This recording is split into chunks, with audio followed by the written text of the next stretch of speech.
Assalamualaikum warahmatullahi wabarakatuh. Bismillahirrahmanirrahim. Ashhadu an la ilaha illallah wa ashhadu anna Muhammadar Rasulullah. Allahumma salli ala Sayyidina Muhammad wa ala ali Sayyidina Muhammad. Rabbi shrah li sadri wa yassir li amri wahlul 'uqdatam min lisani yafqahu qawli. Amin. Bismillahirrahmanirrahim. Salam takzimku buat para sahabat-sahabatku tercinta dimanapun Anda berada, baik yang ada di dalam ataupun yang ada di luar negeri. Semoga kita semua selalu di dalam lindungan Allah Subhanahu wa Ta'ala, dan tak luput pula bagi para sahabat yang sekarang lagi berjuang untuk memulihkan penyakitnya. Semoga diberi kelancaran dan kesehatan di sisi Allah Subhanahu wa Ta'ala. Amin ya rabbal alamin. Alhamdulillahirabbil alamin. Kajian kali ini mari kita dengarkan pertanyaan dari sahabat kita dari NTB. Silahkan. Bismillahirrahmanirrahim. Assalamualaikum warahmatullahi wabarakatuh. Mohon maaf Kang Guru, saya ini dari Lombok, NTB, Mataram. Perkenalkan nama saya Haji Mahdi dari Lombok, Mataram. Kang Guru, kami mau bertanya tentang di dalam hati mengenai sholat, seperti kata guru seperti kata guru yang kami dengar, seperti firman Allah di dalam Al-Quran, aqimis sholat li zikri. Lalu ingat kepada Allah. Bagaimana teknis kita ingat kepada Allah di dalam sholat, sedangkan kita ini selalu ingat luar daripada peringatan Allah. Kadang-kadang seperti kata Kang Guru, kadang-kadang kita ingat pada saat takbiratul ihram sampai selesai. Belum kita selesai, kadang-kadang setelah kita membaca takbiratul ihram, hanya di sanalah kata ingat kepada Allah. Tetapi di luar itu atau di dalam sedangkan kita sholat rukun, sedangkan mengerjakan rukun sholat tadi sampai selesai, lalu kita kadang-kadang tak pernah ingat kepada Allah, ingat kepada dunia. Satu contoh yang seperti Kang Guru yang mengatakan kadang-kadang kita ingat kepada LUG kita tinggal di mana, atau ingat kepada kompor kita yang belum dimatiin, atau kita ingat kepada uang kita yang ada di dalam lemari. Yang kami tanyakan di sini Kang Guru, bagaimanalah teknis cara ingat di dalam sholat, mengingati Allah supaya tidak mengingati apa yang dikatakan Kang Guru itu. Satu contoh, kita tulis angka 0 misalnya, satu contoh ya Kang Guru, angka 0 ini 2, yang satu tulisan kosong, yang kedua ada tulisan di tengah-tengahnya atau centang lah di dalam. Kita tulis dulu angka 0 dua-duanya, tetapi yang satu kosong, yang satu ada tulisan. Ya anggaplah kita tulis tidak kelihatan kosongnya itu. Nah, Nah sekarang kalau sering kita laksanakan, kita usahakan supaya ingatan kita ini kepada angka 0 ini, anggaplah kita ingat kepada Allah, tetapi selalu ingat kepada angka 0 yang tertulis di tengahnya ini. Anggaplah dunia, apa yang kita ingatkan tadi, seperti katakan guru tadi, ingat kepada elogi, maka ingat kepada angka 0 yang tertulis di tengah ini. Alhamdulillahirabbil alamin. Waalaikumsalam warahmatullahi wabarakatuh. Pada intinya, ringkas dan simpelnya pertanyaannya, bagaimana sih mengaplikasikan di dalam ingat kepada Allah, baik ada di dalam sholat ataupun di luar sholat. Alhamdulillahirabbil alamin. Sebelum kita bisa mengingat Allah, maka ingatlah diri kita sendiri dahulu. Maknanya, man arafah nafsahu faqad arafa rabbahu. Bila kita ingat siapa diri kita, maka pasti kita akan mengingat siapa Tuhan kita. Alhamdulillahirabbil alamin. Bila kita menyadari hakikat tentang kewujudan diri manusia kita, bila kita menyadari hakikat keberadaan diri manusia kita selama ini, bila kita menyadari hakikat hidup siapa yang menghidupi diri manusia kita ini sejak dari tanah sampai menjadi tanah kembali. Bila kita bisa mengingati itu, bila kita bisa menyadari itu, maka kita akan selalu menyadari dan menyadari bahwa diri kita ini bukanlah sang pencipta atas hidup dan badan ini. Jadi wajiblah kita mendalami di dalam menyadari bahwa sesungguhnya hidup dan badan ini bukan ciptaan manusia kita. Tapi seolah-olah selama ini kita berperan dan berposisi seolah-olah hidup dan badan ini adalah ciptaan kita. Hidup dan badan ini adalah milik kita. Seolah-olah kitalah sebagai sang pencipta atas hidup dan badan ini. Lalu mana mungkin kita bisa mengingat Allah, zat yang menciptakan hidup dan badan ini, sementara di dalam hati kita selama ini menyerupai Allah. Selama ini kita menyerupai Allah tidak sadar. Selama ini kita berposisi sebagai Allah tapi tidak sadar. Selama ini kita berposisi menjadi Tuhan atas hidup dan badan ini, tapi kita tidak sadar. Selama ini kita mentuhani segala aktivitas-aktivitas di dalam kehidupan ini, tapi kita tidak menyadari. Selama ini seolah-olah kitalah yang mentuhani, yang berkuasa atas sholat, atas ibadah, atas apapun yang kita lakukan.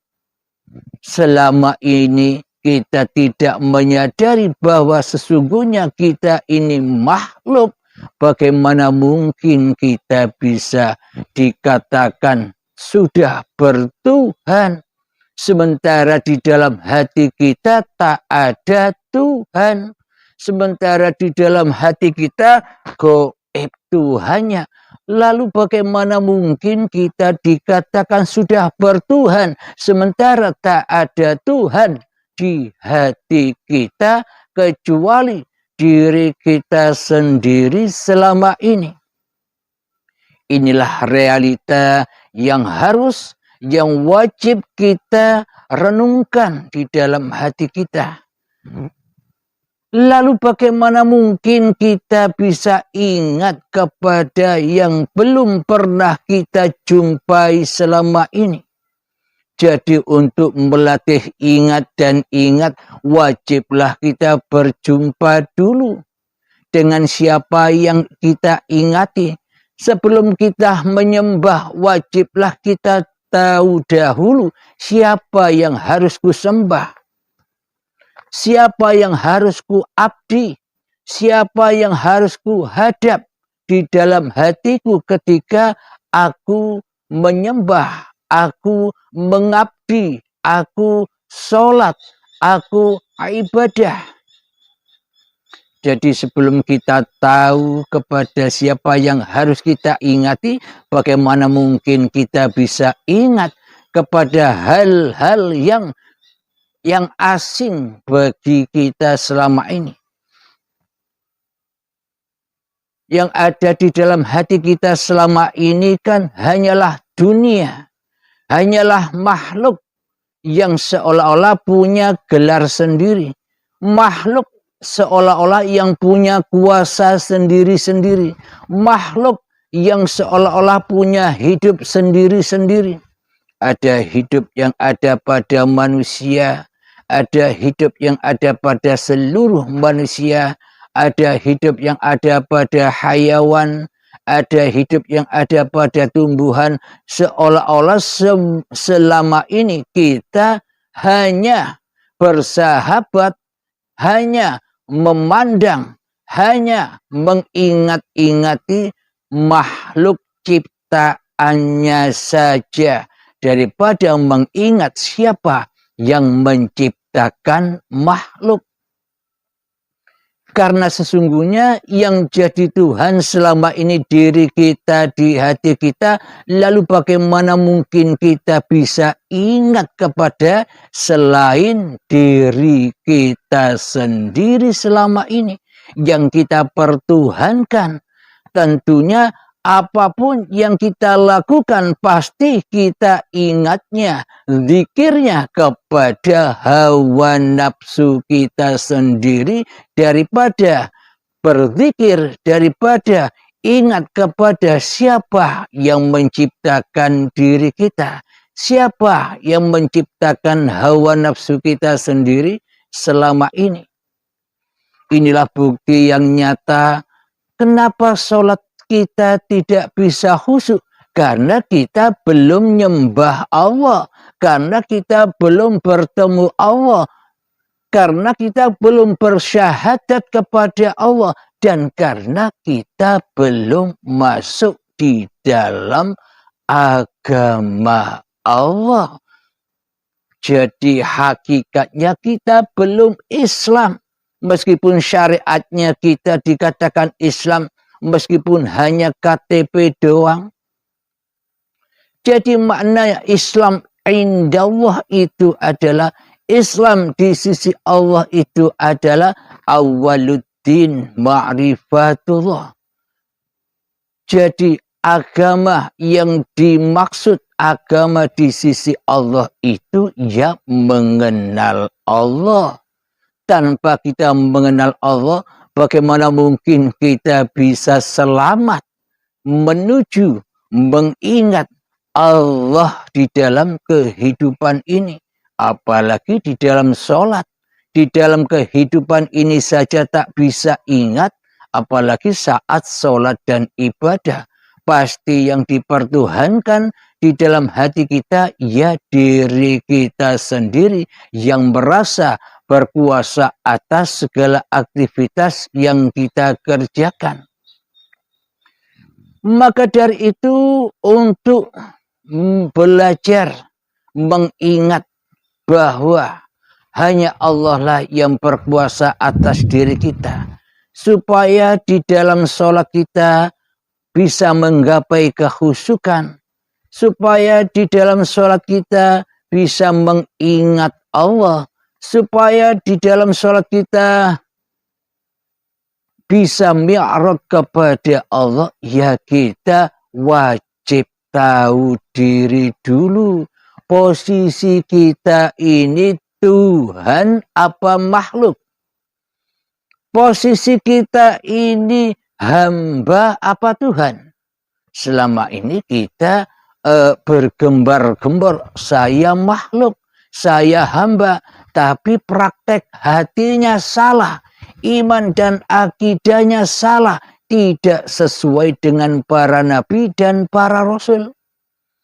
Jadi kalau para nabi dan para rasul pasti jelas apapun tindakan yang berlaku atas mereka, mereka selalu menjadi Rasulullah, menjadi utusan Allah, menjadi pesuruh Allah di dalam hatinya daripada diutus, daripada dirasuli, daripada disuruh oleh hawa nafsunya sendiri. Banyak sudah diabadikan di dalam Al-Quran. Muhammad, bukan kamu yang melempar itu, aku yang melempar. Muhammad, bukan kamu yang memanah itu, aku yang memanah. Ini kalau diaplikasikan di dalam kehidupan kita sesungguhnya begini artinya. Halim, bukan kamu yang bicara itu, akulah yang bicara. Halim, bukan kamu yang duduk itu, akulah yang mendudukkanmu. Halim, bukan kamu yang sehat itu, akulah yang mensehatkanmu. Halim, bukan kamu yang sakit itu, akulah yang memerankanmu sakit. Jadi sehat dan sakit pun juga bukan kuasa manusianya. Karena manusia hanyalah utusan Allah. Karena manusia hanyalah Rasulullah yang mana harus terima ing pandum di dalam kodok dan kodarnya Allah. Terima ing pandum di dalam ketetapan Allah. Alhamdulillahirabbil alamin. Jadi untuk mengaplikasikan itu semua, belajar dan belajarlah mengheningkan cipta-cipta manusia kita di hati kita. Maknanya kita harus menanggalkan, kita harus memotong, kita harus memenggal syariat-syariat manusia kita. Maknanya harus memenggal, memutus saluran-saluran syariat manusianya hingga menjadi syariat Tuhannya. Kita memutus kekuasaan manusianya hingga menjadi kuasanya Allah. Kita memutus kewujudan manusianya di hati kita agar menjadi wujudullah. Kita memutus kehidupan manusianya di hati kita agar menjadi uripe Allah. Jadi berlatih dan berlatih. Contoh berlatihnya begini. Saat kita duduk ini, di dalam duduk kita berlatihlah masuk ke dalam diri kita, khusyuk di dalam duduk kita. Maknanya khusyuk itu adalah ketika kita sudah berani mati, ketika kita sudah rela mati, ketika kita sudah ridho mati, mempersembahkan kembali kehidupan ini, hidup dan badan ini hanyalah ini wajjahtu wajhiya lilladzi fataras samawati wal ardh. Jadi persembahkan kembali hidup dan badan ini, wajah kita ini hakikatnya ya wajahnya Rabbul Alamin. Maknanya bukan seperti wajah kita ini Rabbul Alamin. Maknanya kita dan seluruh alam semesta inilah yang dimaksud wajah Rabbul Alamin. kewujudan alam semesta ini dikarenakan kewujudan Rabbul Alamin. Sama halnya ketika kita bisa melihat segala sesuatu yang ada di area kita berada, ada tumbuhan, ada bebatuan, ada rumah, ada masjid, ada jalan, ada tanah, ada langit, ada matahari. Semua itu wujud karena diwujudkan oleh hidup yang menghidupi Abdul Halim ini. Bila tak ada hidup yang menghidupi Abdul Halim, maka tak mungkin Abdul Halim bisa mewujudkan, bisa menyaksikan apa yang dilihatnya. Takkan mungkin Abdul Halim bisa mendengar apa yang didengarkannya, suara burung berkicau dengan merdunya. Maka dari itu, inilah kenyataan bahwa hidup itu yang paling wujud atas segala sesuatu. Karena dengan wujudnya uripe Allah lah, karena dengan hiduplah maka terwujudlah segala sesuatu. Tanpa adanya hidup, maka tak akan terwujudlah segala sesuatu.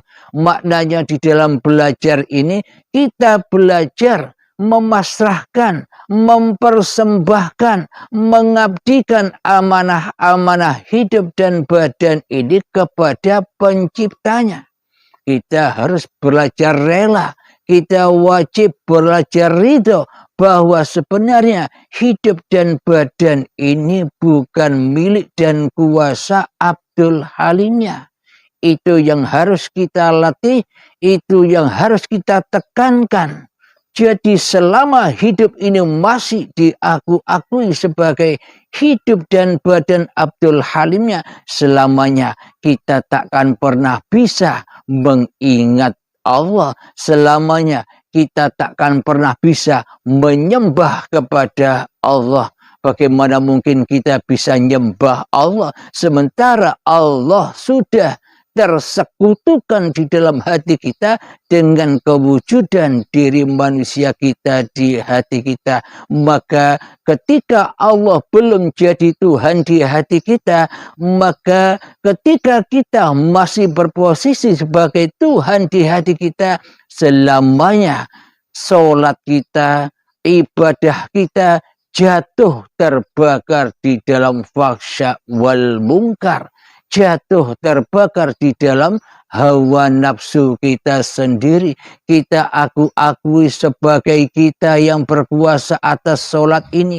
Kita akui sebagai kita yang melakukan sholat tahajud, sholat duha, baca Al-Quran dan sebagainya. Hingga terbakar di dalam hawa nafsu kita sendiri. Lalu mana mungkin kita bisa berharap pahala dan surga sementara kita tidak nyembah Allah? Lalu bagaimana mungkin kita berharap pahala dan surga sementara kita nyembah berhala-berhala hawa nafsu kita sendiri di hati kita selama ini? Jadi harapan-harapan, mimpi-mimpi itu mimpi yang sia-sia saja. Karena tidak sesuai persembahan kita selama ini, tidak sesuai apa yang kita zikirkan selama ini. Karena kita selama ini tidak pernah bisa berzikir kepada Allah selagi yang jadi Tuhan di dalam hati kita masih Abdul Halimnya. Yang jadi Tuhan di dalam hati kita masih diri manusia kita. Selamanya kita terpanasi dan digodok di dalam bahan bakar neraka, yakni badan manusia dan hati yang keras melebihi kerasnya batu. Maknanya badan dan hidup yang masih diakui sebagai milik manusianya, itulah yang dimaksud jahanam itu.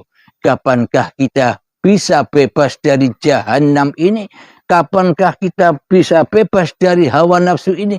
Ketika kita sudah rela dan ridho bahwa hidup dan badan ini bukan milik kita. Bila kita sudah merelakan, meridhokan, mengembalikan amanah-amanah yang kita akui selama ini, bahwa hidup dan badan ini adalah milik kita, maka ketika sudah dipersembahkan kembali, diabdikan kembali kepada pemiliknya, maka ya ayyatuhan nafsul mutmainnah, wahai jiwa-jiwa yang tenang. Bagaimana caranya bisa tenang jiwa kita menghadapi segala sesuatu? Irji'i ila rabbiki radiyatan mardiyah. Kembalilah, pulangkanlah bahwa hidup dan badan ini bukan hak milikmu. Akan tetapi hidup dan badan inilah hak milik Tuhan yang telah menciptakan kamu. Dengan begitulah maka hati bisa tenang, hati bisa damai menghadapi segala persoalan dan carut marutnya dunia ini. Fadkhuli fi ibadi. Maka bila sudah demikian, itulah makna mengabdi, itulah makna menyembah, itulah makna sholat dan ibadah, dan itulah makna amal yang soleh di sisi Allah. Bila kita sudah persembahkan kekuasaan, kewujudan, kehidupan manusia kita kepada Allah, maka yang bisa beramal hanyalah af'alnya uripe Allah dewe.